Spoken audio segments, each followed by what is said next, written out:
아브라함이라는 사람이 있습니다. 아브라함 아시지요? 네, 오늘 아브라함 시리즈 세 번째 날입니다. 아브라함이라는 사람은 갈대아 우르에서 태어났습니다. 아브라함은 갈대아 우르 이 고향에서 우상을 만드는 사람입니다. 아브라함이 우상을 만드는 것은 조상 대대로 물려받은 가업입니다. 아브라함은 우상 만드는 일이 가업이므로 당연히 우상을 섬기는 사람입니다. 우상이 뭡니까?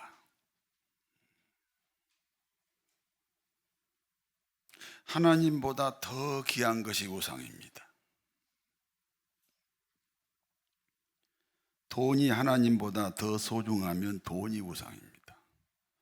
이 세상의 모든 시스템은 돈을 우상으로 섬기도록 구조가 그렇게 조직되어 있습니다.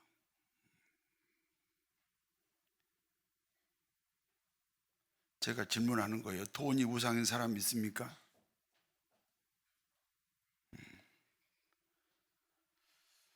돈 우상을 버리면 돈 벼락을 맞을 수 있습니다. 어떤 사람은 자기 이념이 우상인 사람이 있습니다. 인류 역사는 두 줄기의 이념으로 발전해 오고 있습니다. 하나는 진보주의이고요. 다른 하나는 보수주의입니다. 그런데 어느 때부터인지 우리나라 안에 왜곡된 사상이 생겼습니다. 진보주의는 사회주의가 되고 보수주의는 반사회주의, 다시 말해서 자유민주주의가 되었습니다.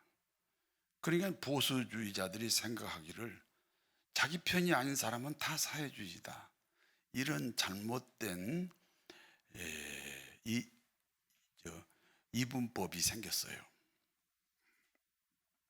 우리나라에만 있는 특수한 이분법적 구조입니다. 그와 같은 특수한 이분법적 구조는 우리만이 가지고 있는 역사적 배경 때문입니다.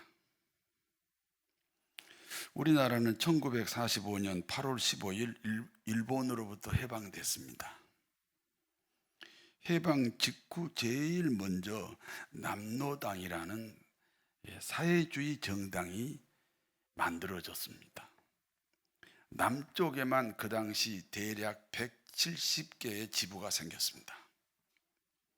아직 이승만 박사나 김구 선생이 귀국하기도 전에 만들어진 조직입니다. 그리고 1948년 남쪽에 단독 정부가 들어서게 됩니다. 남쪽에 단독 정부가 생긴 2년 후입니다. 1950년 6월 25일 북쪽 공산당이 남쪽을 침략합니다. 남쪽의 전투 부대는요, 서울과 38선 사이에 100% 다 배치되어 있습니다. 그와 같은 전투 부대를 모두 뚫고 북한 공산당은 3일 만에 서울을 점령합니다. 3일 만에 서울을 점령했던 기세로 계속 남쪽으로 밀고 갔다면 하루 정도면 부산, 제주도까지 다 점령할 수 있었습니다. 그런데 북한 김일성 인민군은 서울을 점령한 후 3일 동안 움직이지 않았습니다. 미스터리하게도 김일성 인민군이 3일 동안 서울에 머문 이유가 무엇입니까? 남쪽에 있는 남로당, 남쪽 공산당이 폭동을 일으켜 줄 줄 알았습니다. 북한 김일성은 남로당의 폭동으로 남쪽을 접수하게 되면 외세의 간섭을 피할 수 있었다는 계산입니다. 그와 같은 작전으로 미국을 중심으로 하는 유엔군의 개입을 막겠다는 정치적 계산입니다. 중요한 사실은 그와 같은 김일성의 오판 때문에 우리 국군은 낙동강 전선을 구축할 수 있었습니다. 이 3일의 시간 때문에 우리가 낙동강 전선을 구축할 수가 있었고요. 그리고 메가더 장군이 인천 상륙 작전을 성공했습니다. 생각하면 우리 대한민국을 하나님이 지키시고 보호하신 은혜입니다. 그렇습니다. 인민군의 전투 부대보다 더 무서운 것은 남쪽에 숨어 있는 공산 사회주의자들입니다.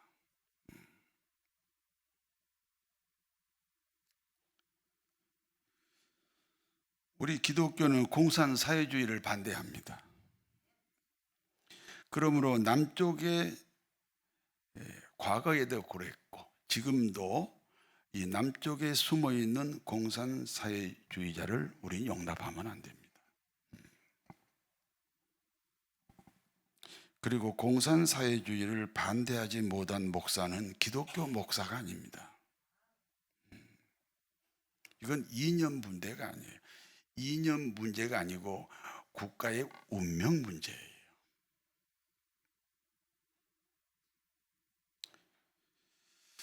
여러분, 공산사회주의는요, 하나님을 대적하는 일종의 우상입니다.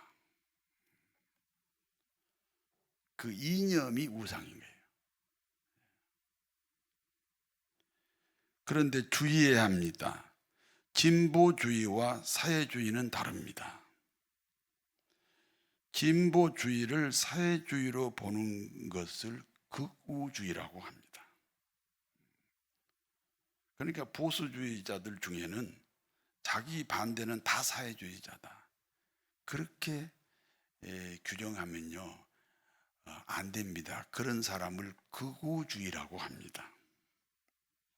극우주의는 복음을 빙자한 또 다른 우상이 될 수 있습니다. 그러므로 사회주의를 거절하듯이 극우주의 역시 거절의 대상입니다. 아브라함은 고향을 떠남으로 우상 숭배를 버릴 수 있었습니다. 네, 지난번에도 얘기했지만 제가 고향에 지금 살고 있다면 내가 기독교인이나 되었을까? 더더군다나 목사가 되었을까? 어림도 없다. 저도 고향을 떠났기 때문에 이렇게 신앙생활하고 여러분 앞에 목사로 서 있습니다.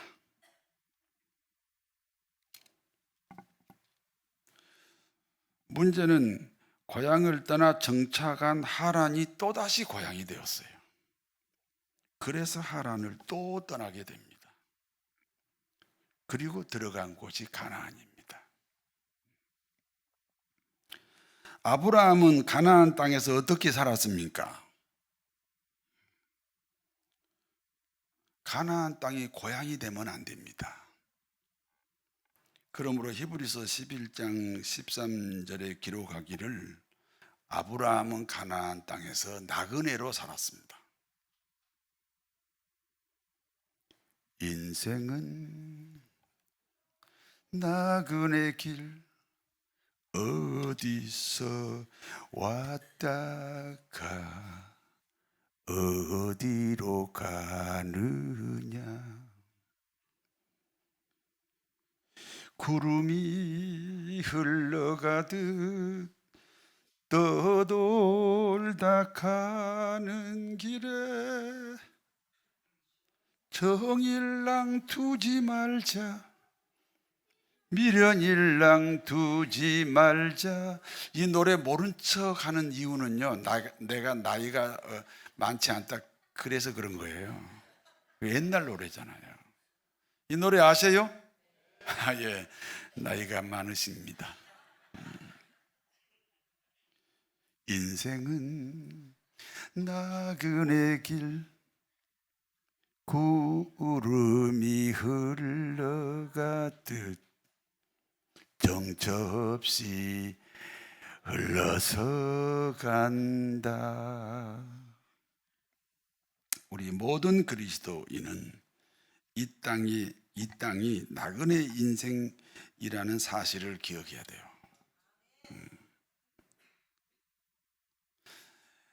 왜냐하면 우리는 이 땅에서 영원히 살지 못해요.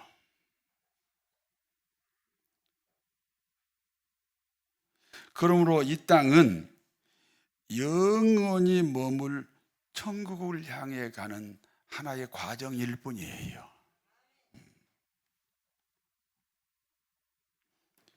그렇기 때문에 아브라함의 일생은 계속해서 떠나고 또 떠나는 인생 여정입니다. 고향을 떠났습니다. 왜냐하면 하나님이 이 아브라함 인생의 우선순위가 되어야 하기 때문입니다. 아내도 떠났어요. 이혼한 건 아니에요. 애굽 땅에서 누이 동생이 되었던 적이 있습니다. 그와 같은 사실이 하나님보다 아내가 더 가까울 수 없다는 간증입니다. 조카도 떠났습니다. 왜냐하면 하나님이 인생의 우선순위가 되어야 하기 때문입니다. 그리고 복을 받습니다. 자식 복은 그때까지 받지 못했지만 나머지 세 가지 복은 받았습니다. 이름이 창대하게 되었고요. 아브라함 자신이 복이 되었고요. 그리고 하나님의 절대 보호가 있었습니다. 그와 같은 때에 세계 전쟁이 일어났습니다. 시날 왕을 중심으로 한 4개 나라와 소돔 왕을 중심으로 한 5개 나라가 전쟁을 합니다.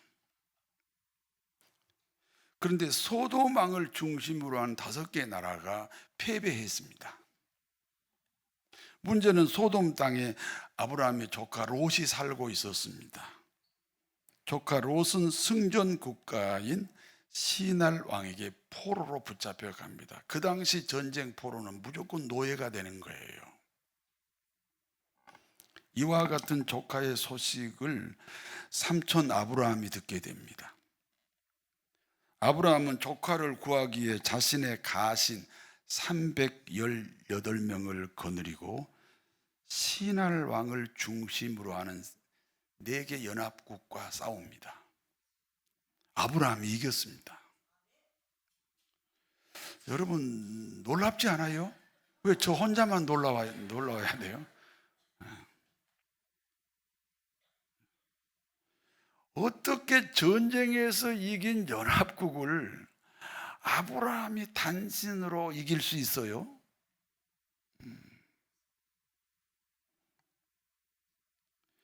전쟁에서 이겼으면 어떻게 됩니까?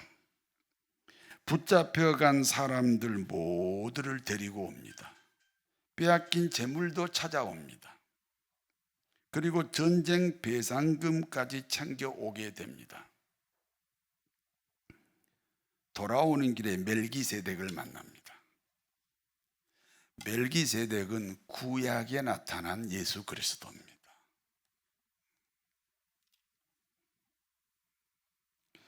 그리고 그 멜기세덱은 아브라함에게 성찬식을 베풀어요.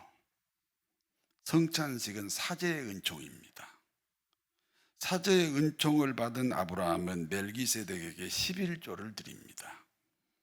성경에 등장하는 최초의 11조입니다.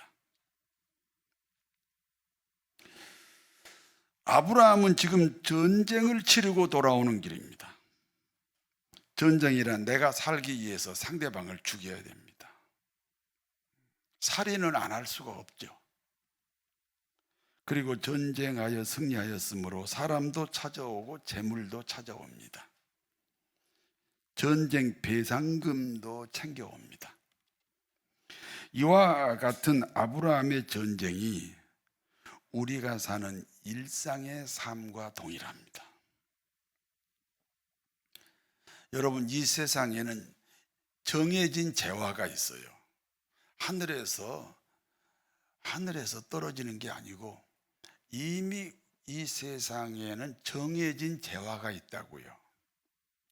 그와 같이 정해진 재화를 서로 빼앗고 빼앗는 그런 구조가 우리가 살고 있는 세상의 구조예요.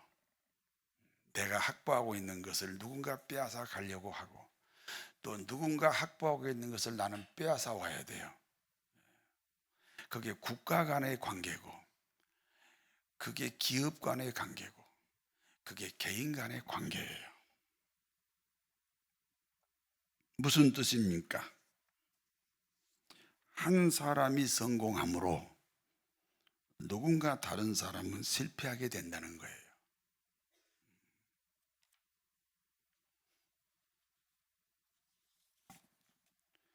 이해가 됩니까? 누군가 한 사람이 부자가 되었기 때문에 누군가 한 사람은 가난해진다는 거예요.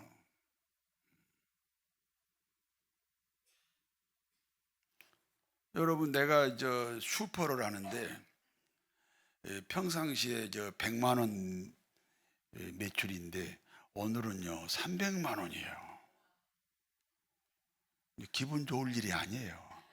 왜냐하면 우리가 평소보다 200만 원 더 올라왔죠. 누군가 다른 슈퍼가 그만큼 매출이 줄어든 거예요. 그러므로 사람이 성공하고 부자가 되었다는 것은 무엇을 의미합니까? 다른 사람에게 피해를 주었다는 거죠.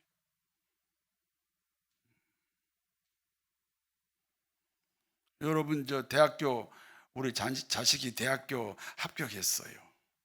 그런데 회개기도 해봤나요? 왜냐? 우리 아들이 합격했다니까. 그러면 누군가 우리 아들 때문에 한 사람이 떨어졌잖아요.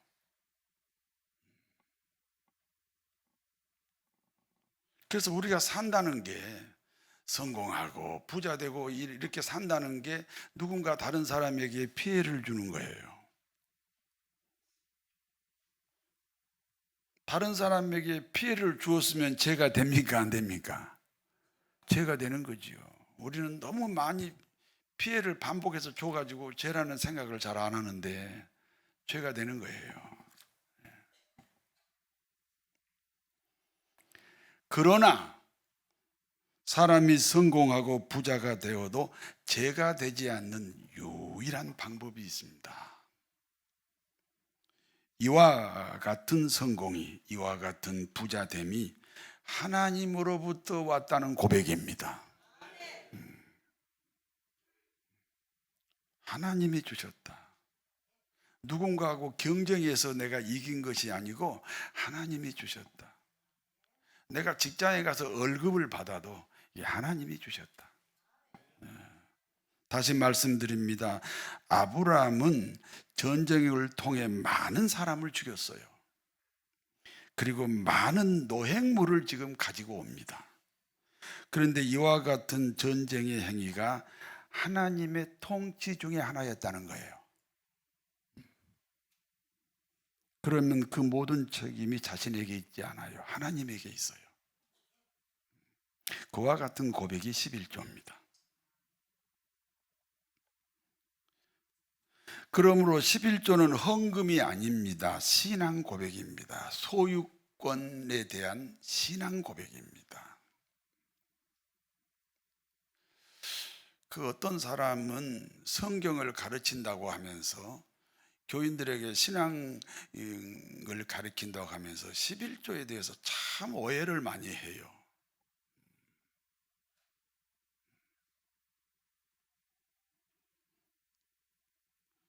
(11조는) 모든 소유권이, 모든 수입이 하나님에게 왔다, 그런 고백입니다. 11조에 대한 하나님의 약속입니다. 말라기서 3장 10절을 같이 읽습니다. 만군의 여호와가 이르노라, 너희의 온전한 11조를 창고에 들여 나의 집에 양식이 있게 하고 그것으로 나를 시험하여 내가 하늘 문을 열고 너희에게 복을 쌓을 곳이 없도록 붓지 아니하나 보라.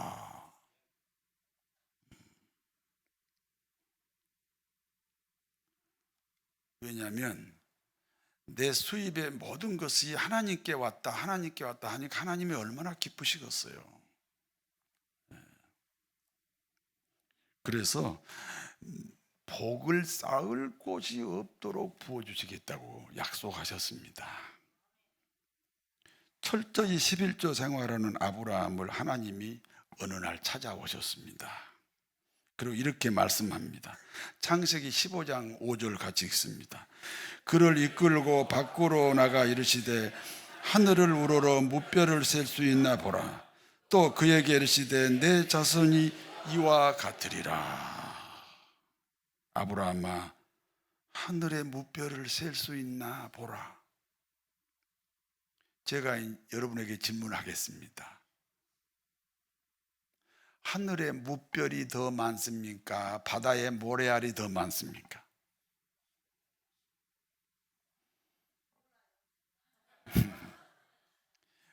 우리가 얼핏 생각하면 그래, 바다에 모래알이 더 많지. 아니에요. 하늘에 무별이 더 많아요. 이건 과학적으로 하늘의 무별이 바다의 모래알보다 더 많아요. 하나님의 약속입니다. 아브라함의 자손이 하늘의 무별만큼 많게 하시겠다는 약속입니다. 자손 번성의 약속을 다시 확인하시는 말씀이에요. 아브라함이 생각합니다. 하나님은 자신에게 하늘의 무별 같은 자손 번성을 약속했습니다. 그러나 아브라함은 현재 자식이 없어요. 그러므로 이렇게 질문합니다. 창세기 15장 8절에서 9절 같이 읽습니다. 그가 이르되 주 여호와여, 내가 이 땅을 소유로 받을 것을 무엇으로 알리까? 여호와께서 그에게 이르시되 3년 된 암소와 3년 된 암염소와 3년 된 순양과 산비둘기 집비둘기를 새끼를 가져올지니라. 하나님, 아브라함이 하나님을 향하여 던진 질문의 내용이 두 가지예요. 하나는 하나님의 복을 한 번만 받지 않고 계속해서 받는 비결이 무엇입니까? 그리고 다른 하나는 하나님이 지금 자손 번성의 약속을 하셨는데 그 약속이 도대체 언제 이루어집니까? 나이가 계속 먹어가고 있고요. 우리 아내도 점점 늙어가고 있는데 도대체 그 약속이 언제 이루어집니까? 아브라함의 질문에 하나님이 대답하십니다. 너는 3년 된 암소와 3년 된 암염소와 3년 된 순양과 산비둘기 집비둘기를 가져오라. 그리고 그와 같은 제물로 제사를 드리라. 이게 하나님의 대답이에요. 하나님께 드리는 제물은 누구를 상징합니까?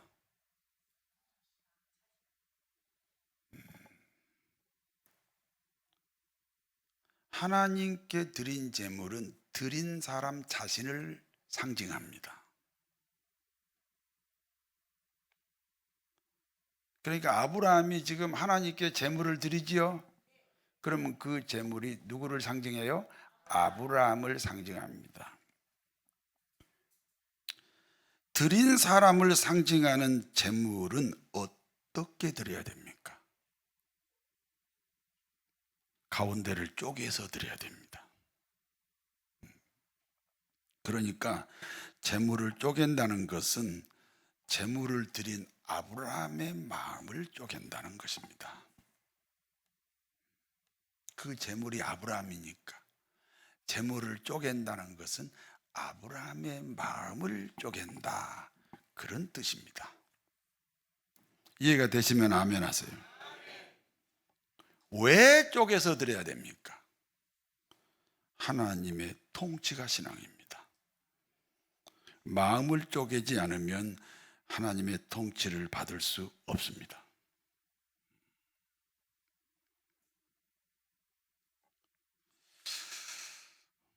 여러분 어떻게 부부가 되었나요? 어느 날 그 남자한테 내 마음을 쪼갰지. 어느 날 그 여자한테 내가 마음을 쪼갰지. 그래서 여보 당신이 된 거지.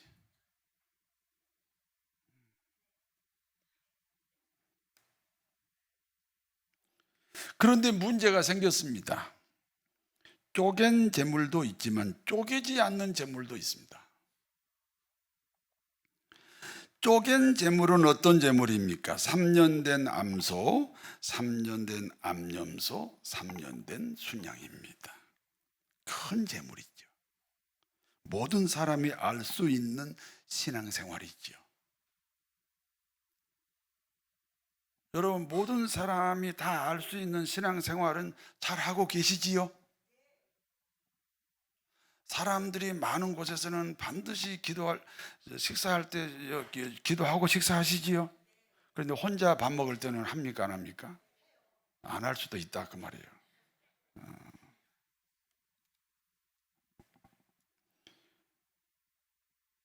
쪼갠 재물은 어떤 재물입니까? 3년 된 암소와 3년 된 암염소와 3년 된 수양입니다. 큰 재물입니다. 모든 사람이 알 수 있는 신앙생활을 말합니다.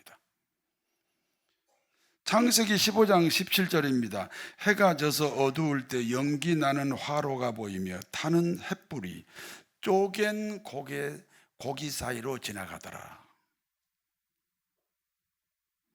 쪼갠 재물, 다시 말해서 쪼갠 마음에는 성령의 불이 떨어집니다.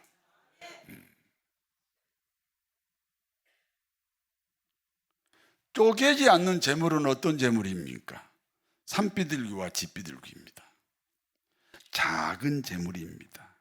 사람의 눈에 띄지 않는 신앙생활입니다. 산비둘기, 집비둘기는 뭐 쪼갤 만한 가슴이 있어야 쪼개지. 그래서 안 쪼갰습니다. 창세기 15장 11절입니다. 쪼개지 않는 재물에는 사단 마귀가 찾아왔습니다. 성도 여러분, 지금 예배 드리는 시간입니다. 구약으로 말하면 제사 드리는 시간이죠. 마음을 쪼개시면 이 시간 성령의 은혜가 풍성합니다. 그러나 마음을 쪼개지 아니하시면 사단 마귀가 찾아올 수 있습니다.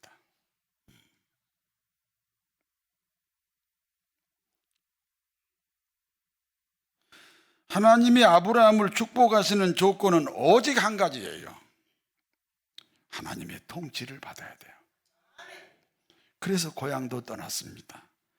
그래서 조카도 떠났습니다. 한때 아내하고도 거리가 생겼습니다. 그리고 계속해서 하나님의 통치를 받으려면 마음을 쪼개야 됩니다. 그런데 모든 사람이 알만한 신앙생활은 쪼갰습니다. 그런데 사람들이 모르는 은밀한 신앙생활은 쪼개지 않았다는 겁니다. 그러므로 어떻게 되었습니까? 창세기 15장 13절에서 14절 말씀이에요. 너희 후손이 애굽 땅에 내려가서 노예 생활을 하게 될 것이다. 그리고 400년이 지나 다시 가나안 땅으로 들어온다. 무슨 뜻입니까? 말씀으로 쪼개지 않으므로 환경을 통해서 쪼갠다는 거예요.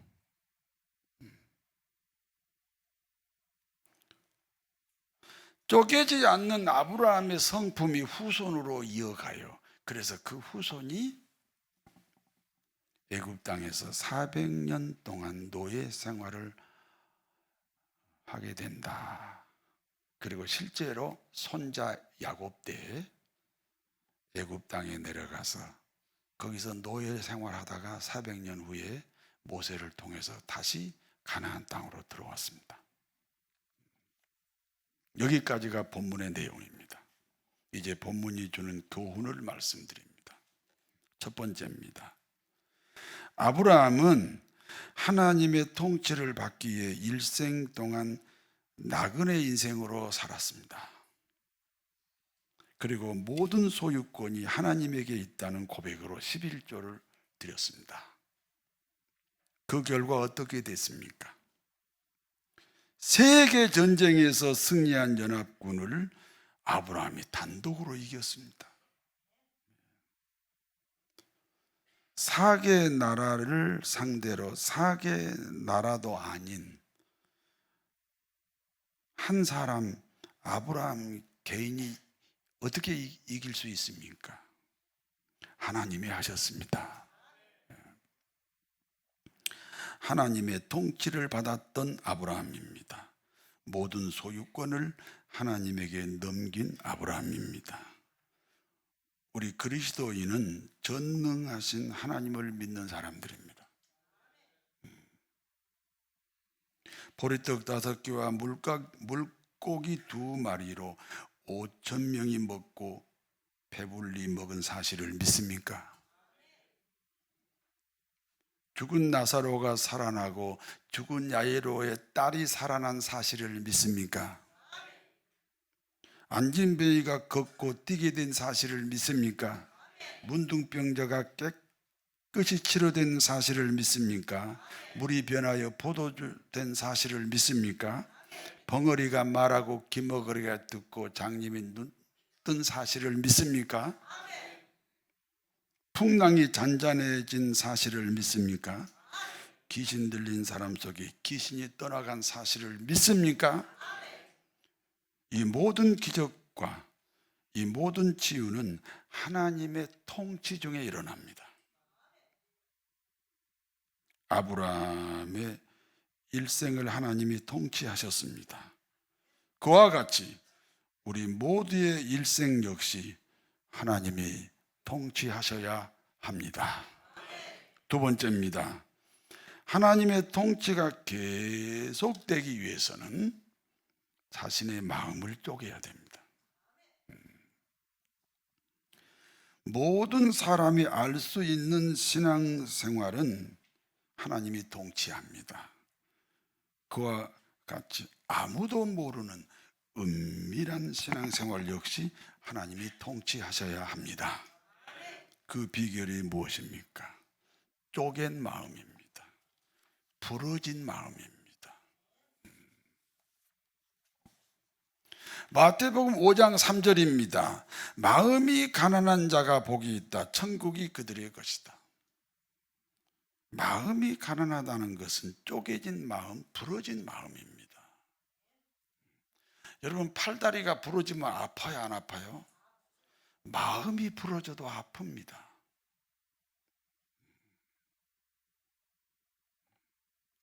그런데요, 부러져야 더 치료가 쉽습니다.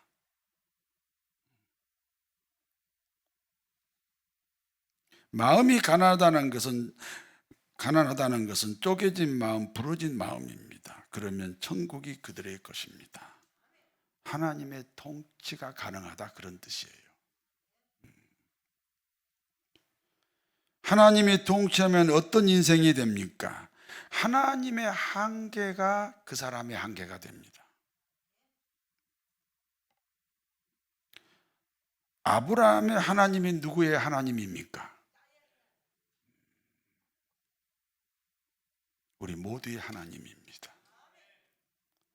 아브라함처럼 하나님의 통치를 받읍시다. 아브라함처럼 모든 소유권을 하나님에게 넘깁시다. 그와 같은 삶을 위해 마음을 쪼개시기를 원합니다. 그리하여 이례적인 축복이 아니라 평생 동안 반복되는 축복을 받고 누리시는 성도 여러분 되시기를 진심으로 축원합니다. 전능하신 하나님, 평생 동안 하나님의 통치가 지속되게 하옵소서. 거룩하신 아버지 하나님, 그리하여 평생 동안 쪼갠 마음, 부러진 마음으로 살게 하여 주옵소서. 아브라함의 하나님, 나의 하나님, 아브라함의 복이 우리 모두의 복이 되게 하옵소서. 예수님의 이름으로 기도하옵나이다.